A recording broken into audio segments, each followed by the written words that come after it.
ಹೇಳ್ತೀನಿ, ತೇಜಸ್ವಿ ಅವರ ಮದುವೆಯ ಸ್ಟೋರಿಯನ್ನು ಬ್ರೇಕ್ ಮಾಡಿದ ನಂತರ ನನಗೆ ಕನಿಷ್ಠ ಅಂತಂದ್ರೆ ಒಂದು 200 ಫೋನ್ ಕಾಲ್ಗಳು ಬಂದಿರಬಹುದು ಅಂತ. ಆ ಫೋಟೋಗಳನ್ನು ನನಗೆ ಕೊಡಿ, ಇನ್ನೇನಾದರೂ ಇದೆಯಾ? ಡೆಲ್ಲಿ ಚಾನಲ್ನವರು, ಕಲ್ಕಟಾ ಚಾನಲ್ನವರು, ಮಧ್ಯಪ್ರದೇಶದವರು, ಅವರ ಮನೆಯವರು ತಮಿಳ್ನಾಡಿನವರು, ಅವರಿಗೆ ಯಾರೂ ನನಗೆ ಪರಿಚಯ ಇಲ್ಲದಿದ್ದವರು ಎಲ್ಲರೂ ಕೂಡ ಫೋನ್ ಮಾಡಿ ನನಗೆ ದುಂಬಾಲು ಬಿದ್ದರು ಅಂತ. ಸರ್ ದಯವಿಟ್ಟು ಆ ಫೋಟೋವನ್ನು ಕೊಡಿ. ಯಾರೂ ನಂಬಿರಲಿಲ್ಲ.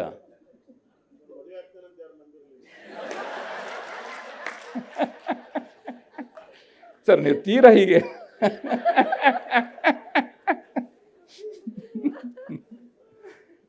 ಇದನ್ನ ನೀವೇ ಹೇಳಿ ಅಂತ, ಇದನ್ನ ಬ್ರೇಕಿಂಗ್ ನ್ಯೂಸ್ ಹೌದಲ್ವಾ ಅಂತ ಯಾರಾದರೂ ಬಿಡ್ತಾ ಇದ್ರ ಹೇಳಿ.